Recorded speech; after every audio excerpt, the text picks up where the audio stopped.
I was floating on my back in my pool with sunglasses on, a soda can resting on my belly, and experiencing the kind of peace you only get when the sun hits just right and the neighborhood is quiet for once. That lasted about 30 seconds. Sirens wailed like a scene out of a crime show, and suddenly I had 2 patrol cars pulling into my driveway. One officer had a hand near his holster. Another was shouting through a megaphone asking me if I was okay and if I needed help. I nearly fell off my float thinking the zombie apocalypse had begun. Turns out someone had called 911 to report a body floating in a pool in a suspicious manner. That someone, Karen, my HOA's self-appointed tyrant of the cul-de-sac. And this was just the beginning of the madness. The officer, trying not to smirk, asked me to confirm my identity and health. I stood up, soaking wet, and pointed to my house behind me. I live here. This is my pool. I'm floating because it's 96 degrees outside, not because I'm suspicious. The other officer glanced at his partner, clearly trying not to laugh. That's when Karen came marching out of her house next door, holding a tablet like it was the book of neighborhood law. She was recording already, barking into the screen that I was acting erratically, and that children could see a man pretending to be dead in full view of the community. I blinked at her, then blinked again at the cop. Did she just say I was pretending to be dead for children? Karen pointed toward the street like it proved something. This is a family neighborhood. Your pool is visible from the sidewalk. Do you know how terrifying it is for a child to see someone unmoving in the water like that? You could be staging a prank or worse, a protest against HOA rules.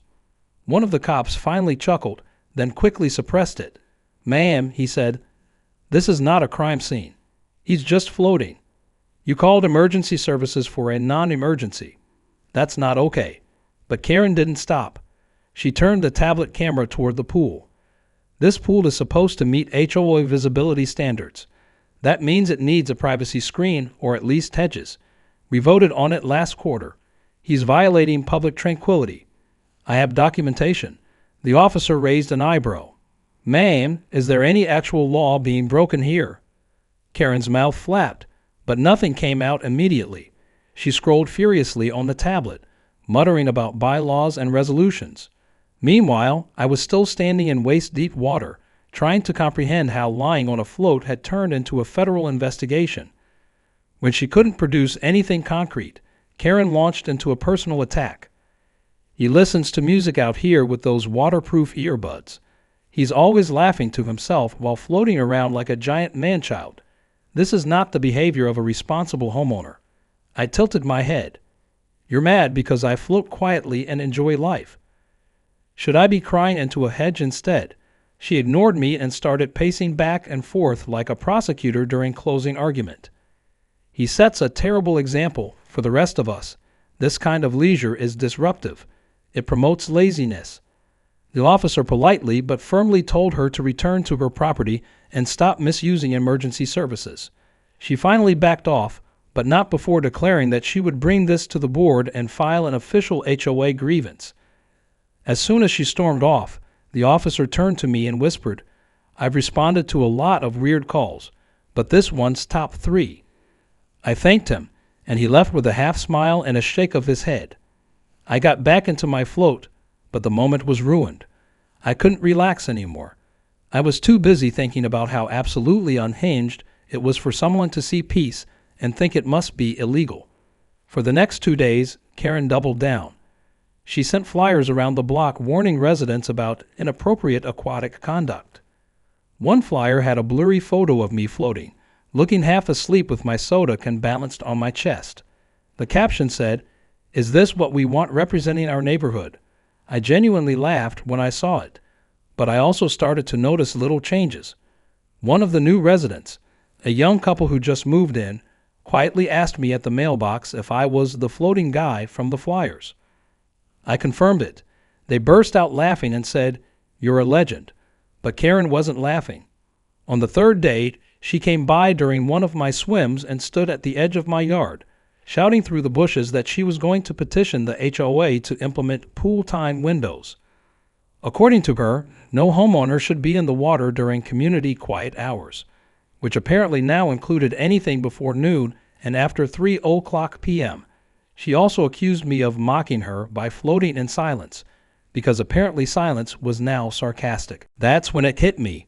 If she thought floating was disruptive, what would she do if it looked truly terrifying?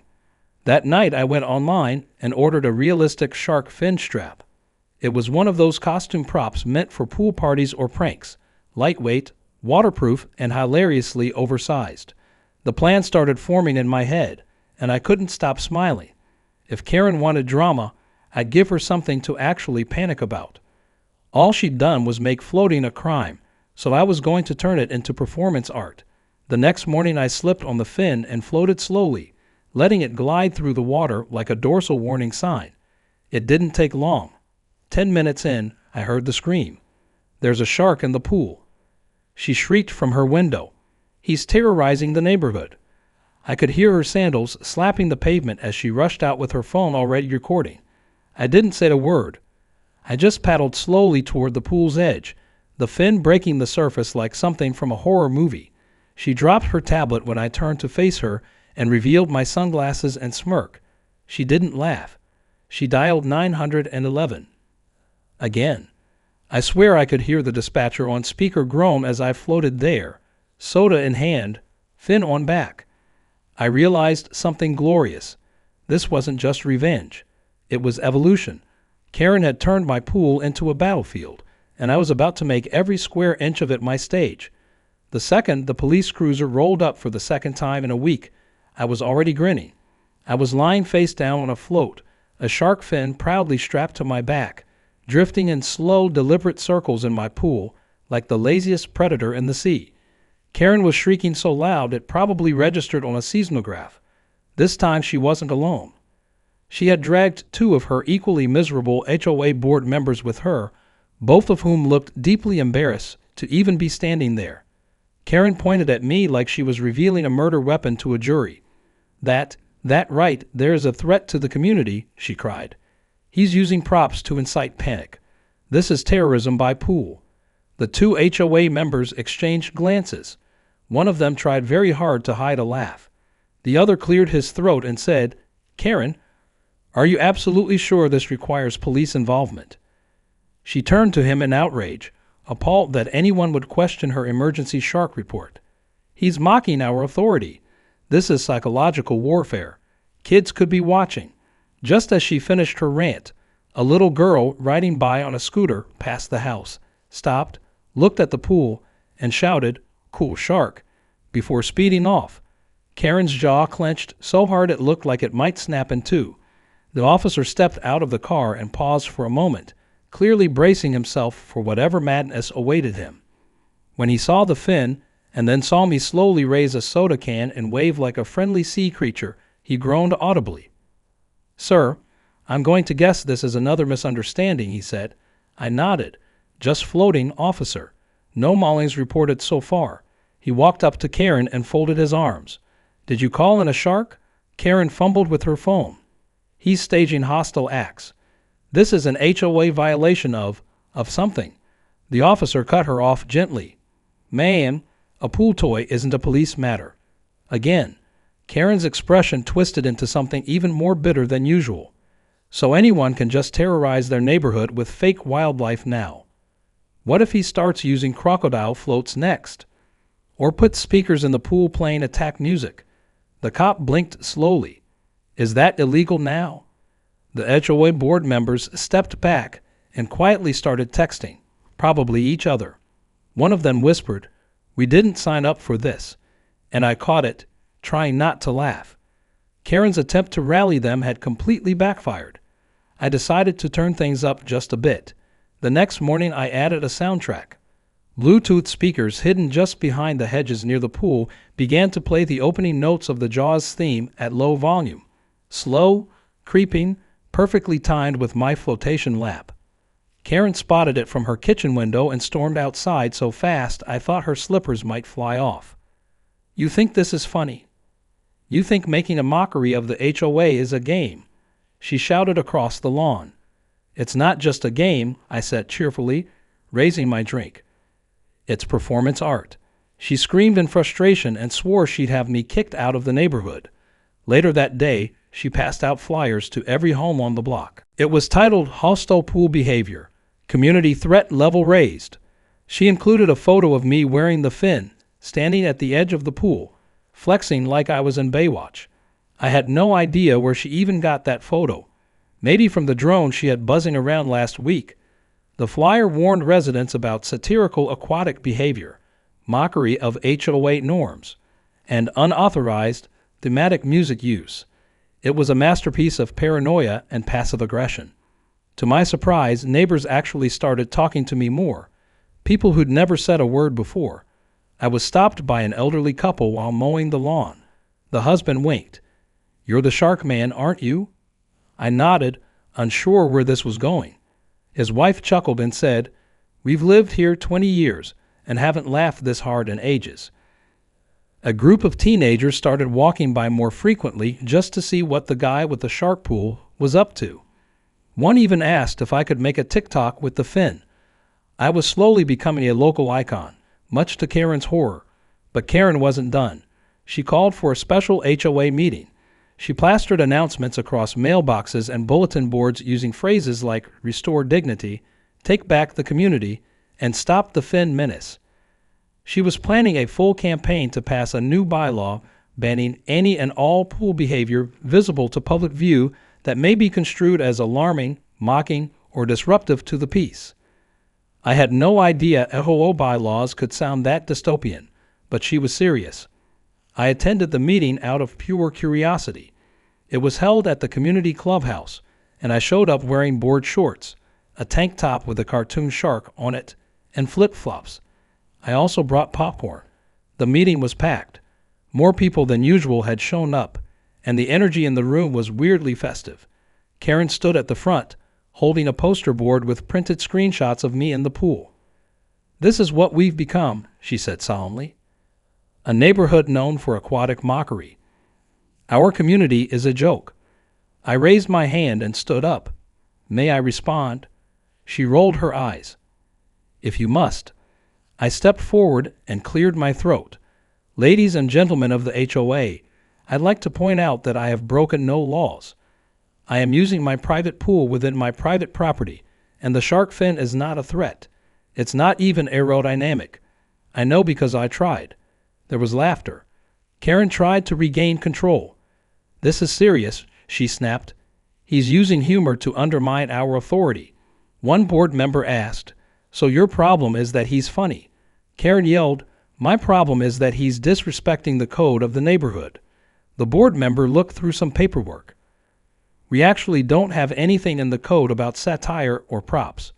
Another neighbor stood up. "If we start banning people for being creative in their own yard, what's next?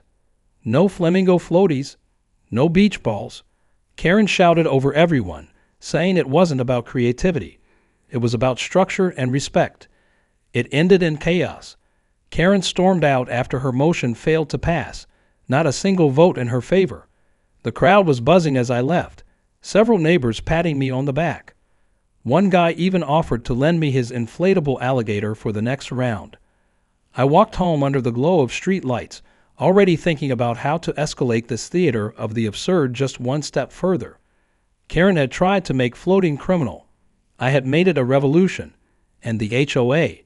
They had accidentally created a neighborhood legend. The chaos of the HOA meeting hadn't even fully settled before Karen launched her next campaign. While the board had shot down her proposed bylaw, and most of the neighborhood was still laughing at her meltdown, she had already shifted gears into what I could only describe as full-on surveillance mode. The very next morning, I heard a high-pitched buzzing sound circling my backyard. At first, I thought it was a wasp. Then it got louder and started hovering. That's when I looked up and saw it, a sleek black drone. It was just hovering there, right above my pool, drifting side to side like it was studying me. I was mid-float, fin off this time, trying to relax again, and now I was being watched from the sky. I stood up and followed the drone with my eyes. It moved precisely, deliberately, as if someone was actively controlling it from a nearby location.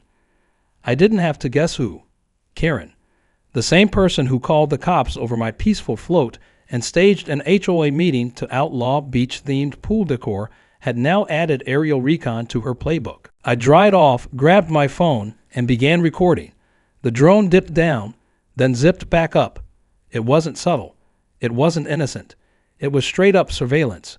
That afternoon, I walked past her front yard and, as expected, found Karen crouched behind a bush, holding a tablet controller like a gamer trying to beat the final boss. The moment she saw me, she stood up and crossed her arms. "You've been warned," she said like a villain from a cartoon. I raised an eyebrow. "You're flying a drone over my private property. That's not warning me, that's breaking the law." She scoffed. "It's a community observation tool. The OOA allows members to monitor communal standards when traditional means fail." I replied calmly, "My backyard is not communal, Karen. Neither is my pool. You've crossed the line." She didn't argue, didn't apologize, just gritted her teeth and walked back into her house like she'd won something. I immediately filed a complaint with the HOA board and followed it up with a formal privacy violation report to local authorities. I wasn't even doing it to be petty. I genuinely felt like my privacy had been invaded. Her drone was recording not just my pool, but also portions of my back windows and patio where my friends and family occasionally hung out. That wasn't annoying anymore. That was creepy. Later that evening, I heard the buzz again. She sent it back up even after I filed the complaint. This time I was ready. I waited until it was hovering low, just over my diving board. Then, with the majestic power of a plastic pool noodle and perfect timing, I swatted it straight out of the air. It crashed into the shallow end like a dying mechanical bird, water sizzling off its tiny motors. I fished it out with the skimmer and left it drying on a towel. Part of me expected Karen to storm over. She didn't. Instead, she called the cops. Again. This time, when the officer showed up, he already looked exhausted before even stepping out of his car. I met him in the driveway, holding the drone in one hand and a printed copy of the drone airspace laws in the other. He listened patiently as I explained how it had been flying over my private yard, how it had been recording, and how I knocked it down only after repeated harassment. Karen came over, of course, and tried to accuse me of destruction of private property, but the officer pointed out the drone had no FAA registration, no consent from the homeowner it flew over, and was also technically trespassing. Karen started screaming that I was manipulating the law, weaponizing it for my own amusement, and that this was all part of my campaign against HOA dignity. I almost asked her what that meant, but I could tell the officer was losing his patience. "Ma'am," he said firmly, "I strongly advise you to stop flying drones over your neighbor's yard. If it happens again, we'll have to escalate this as a privacy violation with legal consequences." She stormed off, muttering something about bias and favoritism. The next day, I received an email from the HOA board. It informed me that Karen's repeated reports and disruptive behavior had triggered a special review of her position as a committee leader. Apparently, I wasn't the only one she'd been targeting. She had harassed 3 other residents in the past 2 months, one for having solar lights in their garden, another for letting their cat sit in a window, and a third for painting their mailbox the wrong shade of gray. With the drone incident added to the pile, the board had officially stripped her of her committee roles and issued her a formal warning.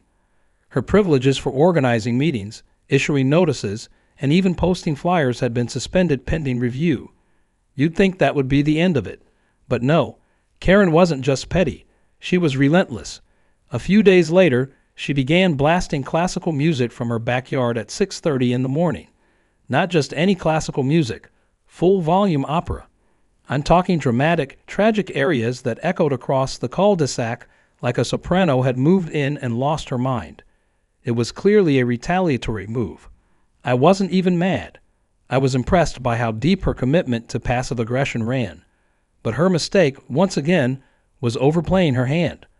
By the 3rd morning of this sonic torture, neighbors had had enough. People started calling in noise complaints. One elderly resident actually came by to ask if I was the one hosting early morning opera raves. I had to explain that no, I was still asleep at that time and probably dreaming of inflatable sharks. The HOA board reached out to Karen once again, and this time it came with a fine. Her behavior was no longer considered eccentric leadership. It was now repeated public nuisance. They fined her for noise, trespassing via drone, and for misuse of board resources. Apparently, she had also been secretly using HOA printer ink to make her flyers. And still, somehow, she refused to back down. That same evening, she climbed up on her own roof and began yelling across the neighborhood through a bullhorn. "This neighborhood is under attack by aquatic anarchists," she shrieked. "You people need to wake up and defend traditional suburban order." I peeped out from behind the curtain and recorded the whole thing. Within 20 minutes, 2 squad cars arrived. Karen was issued a final written warning, an order to cease all disruptive activities. The officers were polite, but they made it very clear. One more incident, and she'd be facing serious consequences. By now, I had become something of a legend in the neighborhood. People started waving when they passed by. A family even brought over cookies shaped like little sharks as a peace offering for not supporting Karen's HOA war. Kids drew chalk art of me floating in the pool with captions like "Shark Dude" and "Float Hero." What had started as a quiet afternoon in the pool had become a full-blown saga, and the best part, I wasn't even the one escalating anymore. Karen was doing all the work for me. She tried to make me look like the villain, but now she was the one shouting from rooftops like a parody of herself. All I had to do was float. After the rooftop bullhorn incident, everyone thought Karen might finally be out of steam. The neighborhood had officially turned against her, the HOA had clipped her authority, and police had given her one last warning. But somehow, against all logic and dignity, Karen found a new way to escalate. It began with a note, not in my mailbox, not emailed, but slipped under my gate like some kind of secret villain message. It was printed in bold uppercase letters on bright yellow paper and read, "Your antics have ruined this community. If you continue to mock the HOA, I will take further action." No name, no signature, but it didn't need one. The scent of expensive perfume and over-the-top entitlement practically screamed Karen. I laughed it off at first, another empty threat, but the next day, something strange happened. I walked out back, intending to enjoy a peaceful afternoon float in the pool, only to find my backyard wasn't so peaceful anymore. My pool was clean, the float was where I left it, but something buzzed in the background. I followed the sound around the side of the house and spotted it, a brand new drone, smaller than the last one, but unmistakably hovering over the side fence. Again, I didn't even bother with a noodle this time. I grabbed the garden hose, twisted it to jet mode, and blasted the thing out of the sky like a backyard defense system. It spun out and crashed in a nearby bush. I was done playing nice. I packed the drone in a plastic bag, walked straight to the HOA office, and slammed it on the desk like it was a piece of evidence in a crime scene. The secretary jumped, and I calmly explained what had been happening for the past month. False 911 calls, harassment, privacy invasions, noise complaints, and now spy drones again. This time, I demanded action. I had footage, I had timestamps, and I had neighborhood support. The board convened a special meeting the very next evening, and I was invited to speak. It was held in the same clubhouse where Karen had tried to ban shark fins. The mood was very different now. I showed up with a USB drive full of video clips. Karen didn't show up at first, which made everyone suspicious. I played the videos. The first clip showed her screaming from her rooftop. The next showed the drone hovering over my pool, followed by the crash landing. Then came audio from the bullhorn shouting about aquatic anarchy and HOA rebellion. People in the room gasped, laughed, even booed. One man stood up and asked if this was satire. I replied, "No, just another Tuesday in my backyard." Halfway through the meeting, Karen finally appeared. She looked different, less polished, more unhinged. Her hair was frazzled, her expression tight, and she clutched a folder like it contained nuclear codes. When the board asked her to explain her behavior, she didn't deny anything. Instead, she doubled down. "This man has mocked this neighborhood for weeks.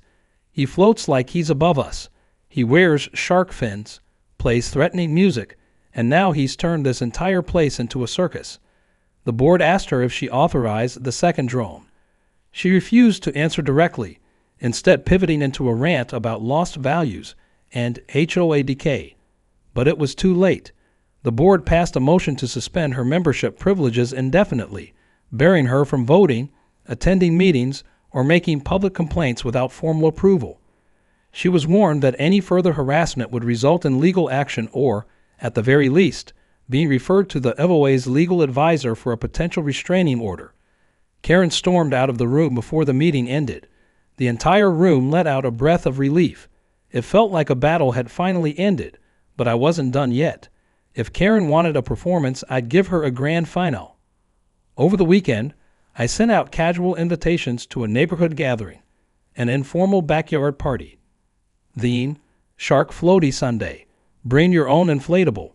I didn't expect many people to show up. Maybe a couple of curious neighbors. Instead, nearly half the block came. People brought beach balls, inflatable flamingos, pizza, drinks, and the energy of a community that had finally broken free from HOA tyranny. By noon, the pool was full of people and laughter. One guy brought a waterproof speaker and played ocean sounds over dramatic music. A kid showed up in full snorkel gear. Someone else handed out plastic shark teeth necklaces. I floated right in the middle of it all, fin strapped to my back, sipping soda from a coconut like a tropical king. Karen stood at her upstairs window, watching everything unfold through her blinds. I waved. She closed the curtain. Then came the twist I didn't expect. A black SUV pulled into the street during the party. Out stepped a guy with a camera and a mic. Turns out one of the neighbors had a cousin working for a local news station and told them about the whole saga. They wanted to do a feel-good piece on neighborhood unity in absurd FOA drama. The reporter asked if I'd be willing to do an interview. I said sure, but only if they filmed it with me in the pool wearing the shark fin. They loved the idea. The segment aired that night. It was titled Floaty Justice: How a Pool Shark Defeated HOA Madness. It showed snippets of me in the water, footage of Shark Floaty Sunday, and interviews with neighbors talking about how they hadn't laughed this much in years. One woman even said, "Honestly, it brought us closer together. Karen was dividing the neighborhood. Now we're all united against her." Karen's name was never mentioned directly, but anyone watching would know. The story went a bit viral on social media. Memes started popping up. Someone even made a fake movie poster, The Fin Returns, HOA Apocalypse. By the end of the week, Karen put her house up for sale. Rumor had it she was moving to a gated community that didn't allow pools. The sign went up quietly. No flyers, no announcements, just a cold silence from her porch. No one said goodbye. No one really had anything to say. She disappeared the same way she'd arrived, loud, dramatic, and totally unwanted. As for me, I kept the fin. I didn't wear it every day anymore. Sometimes peace is better than performance, but every once in a while, when the sun hit just right and the water was still, I'd strap it on, float in lazy circles, and listen to the faint sound of laughter coming from nearby yards. Because sometimes all it takes to defeat a tyrant is a little patience, a pool, and a well-timed shark fin. The weeks following Karen's departure felt like the neighborhood had shed a heavy, ridiculous skin. People were more relaxed, friendlier. Lawn chairs started appearing in front yards. Casual evening chats became a thing again, and no one seemed worried about being reported for having a wind chime or garden gnome that violated visual uniformity. My pool became something of a community symbol, no longer a battleground but a monument to standing up to absurdity. It was wild to think how far things had gone, from floating in peace to dodging drones and hosting full-on neighborhood rebellions. I'd accidentally become the face of HOA resistance, but I wasn't the kind of person who chased fame. I just wanted to float in peace. Still, a part of me knew the chaos wasn't completely over. Not because of Karen, but because stories like this don't just fade away. They echo. One evening, about a month after the news segment aired, I was back on my float, sunglasses on, watching the sky turn that perfect orange pink. It was quiet, just the soft hum of summer, until I heard a pair of footsteps approaching from the side yard. I turned slightly, expecting a neighbor dropping by with a beer or a joke. Instead, It was a man in a sharp suit and a woman with a clipboard. They introduced themselves as representatives from a national LOA management firm. Apparently, after Karen's failed reign and subsequent meltdown, the higher-ups decided to conduct an internal audit of our HOA. The firm had been contracted to assess how the community handled internal disputes, and my pool saga had made it into their review.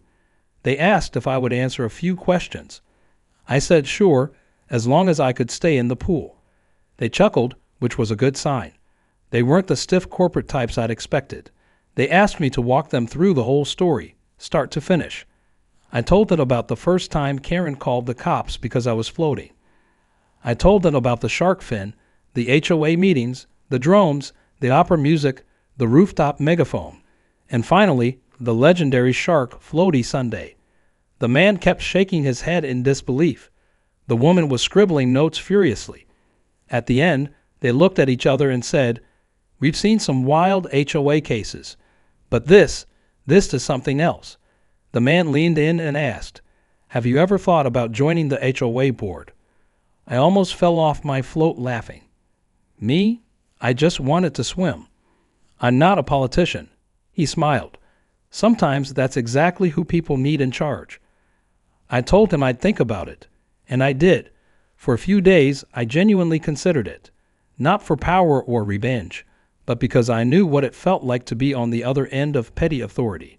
Maybe I could help prevent the next Karen before they turned a cul-de-sac into a war zone. But in the end, I declined. I told the board I'd support them, give advice, attend meetings if they ever needed a reality check. But my role was in the water, not behind a desk. They respected that. Summer rolled on, and with each passing week, life returned to the kind of normal I hadn't known in a while. One morning I woke up to find a handmade sign at the entrance of the neighborhood. It read, "Home of the Shark Fin Legend." Below it was a cartoon drawing of me floating with sunglasses and a goofy grin. Someone had turned me into a mascot. Kids loved it. Some even knocked on my door asking for pool time or to take a picture with the now famous float. I started keeping extra popsicles on hand just for that. And then came the full circle moment. A woman knocked on my door late one Saturday morning. She looked familiar. Same sharp jawline, same clip tone, but way calmer. She introduced herself as Karen's sister. For a second, I braced myself for a fresh wave of crazy, but she smiled and said, "I came to apologize on her behalf. She's not doing great right now, and she won't admit it, but she knows she went too far. I invited her to sit on the porch." She explained how Karen had always been a control freak, how she jumped from one cause to another, never satisfied, always needing something to manage. After the move, Karen had joined another HOA and tried to run a mailbox beautification committee, but had already clashed with the new board. The sister said, "She needs help, not a podium. We're working on it." I didn't know what to say. Part of me wanted to gloat. Another part just felt tired. I thanked her for coming and told her I hoped Karen found peace far away from pool toys and clipboards. Before leaving, the sister looked at the pool and said, "You know, she always hated water. Maybe that's what really set her off." I laughed and said, "That explains everything." The neighborhood kept thriving. More block parties, more late-night swims, more spontaneous conversations that didn't involve cetaceans. The HOA board was still active, but they shifted their focus toward community building instead of control.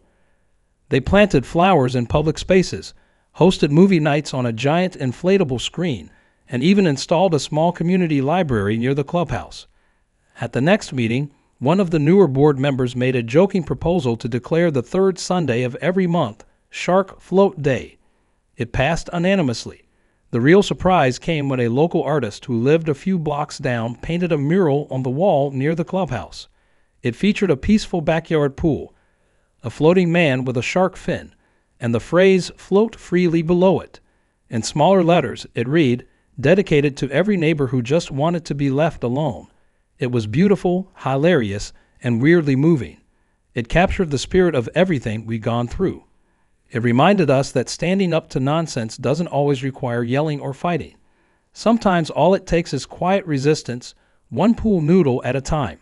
As for me, I kept floating, kept sipping sodas, kept wearing the shark fin whenever I felt the urge to stir things up. Every once in a while, someone new would move in and ask about the story.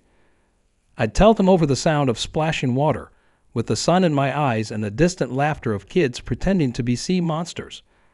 I'd tell them about Karen, about the absurdity of it all, about how a simple float sparked a neighborhood movement. And by the end of it, they usually say the same thing. That can't be real. And I'd say, oh, it's real. It's just HOA, which is its own kind of crazy.